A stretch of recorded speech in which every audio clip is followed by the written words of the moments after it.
no podemos menos, y es que viene a colación, hacer publicidad, porque estoy convencida que el proyecto tiene que seguir creciendo, que va a seguir creciendo y que podemos aportar muchísimo a temas relacionados con el estrés, el cansancio mental, la fatiga laboral y la ansiedad, ¿vale? Es cierto que tenemos psicólogas que colaboran en distintos puntos virtualmente en cualquier parte del mundo, pero también que estamos intentando colocarnos aquí en Leganés. Hay 2 espacios que ya colaboran con nosotros. Uno de ellos está en la calle Santa Teresa y otro está aquí en la avenida de Pablo Iglesias.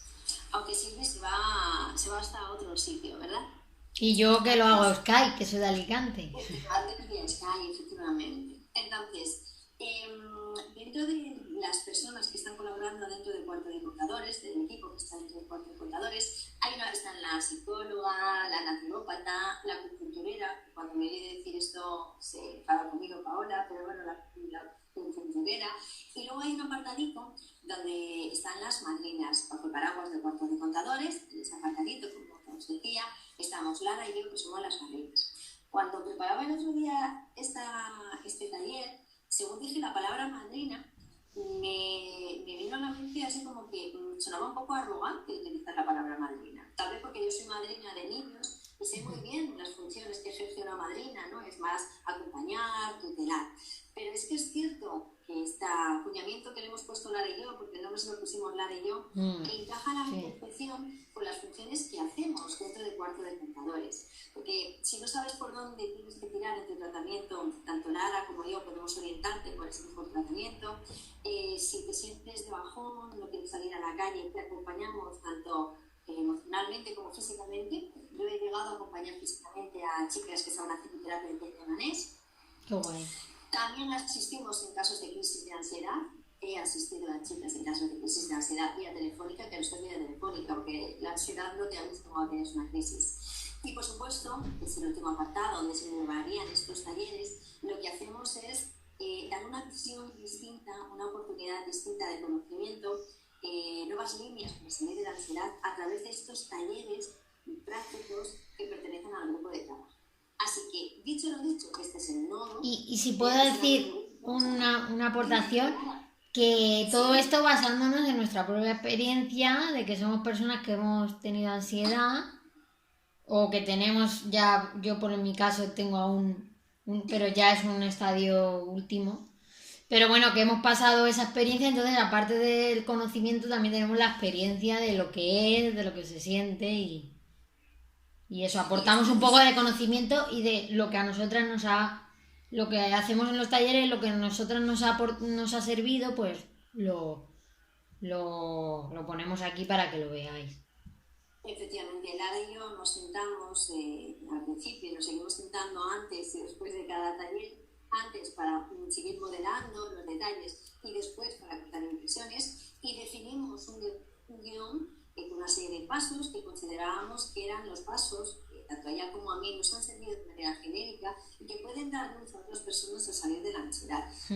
Solamente un matiz, y es que estamos hablando de talleres no terapéuticos, porque como muy bien ha dicho Lara, ni ella ni yo somos terapeutas, pero sí son talleres basados en la experiencia.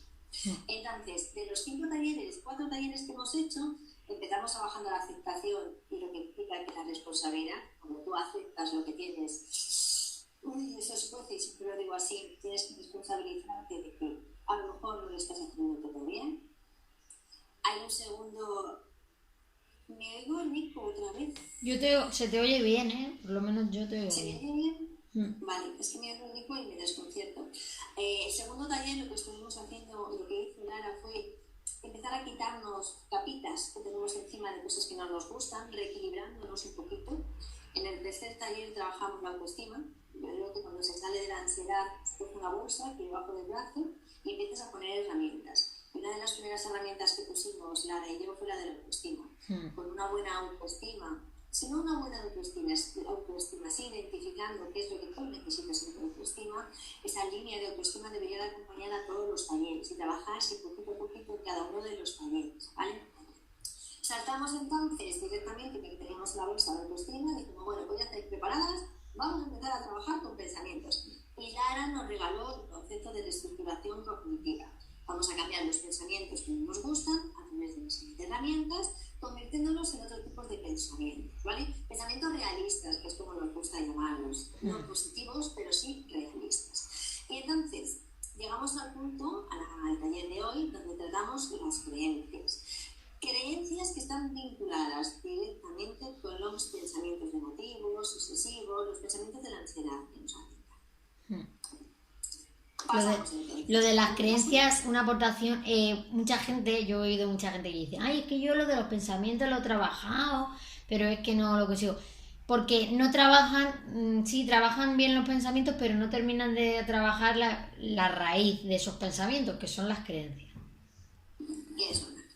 Vale.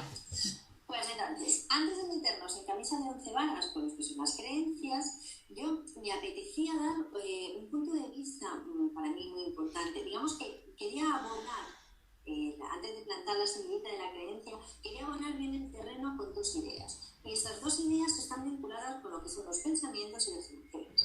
No hemos trabajado las emociones, las trabajaremos en los talleres venideros, pero bueno, el concepto de emoción, todas sabemos lo que es una emoción de manera genérica, todas tenemos emociones. Y el de los pensamientos, como ya lo hemos trabajado, pues ahí viene el concepto. Pero, a ver, lo que os decía, lo que yo quería era abonar el terreno antes de meternos en las creencias y acuñar un concepto que en PNL es básico, en la programación neurolingüística es básico. Y es que ni los pensamientos ni las emociones no son ni buenas ni malas.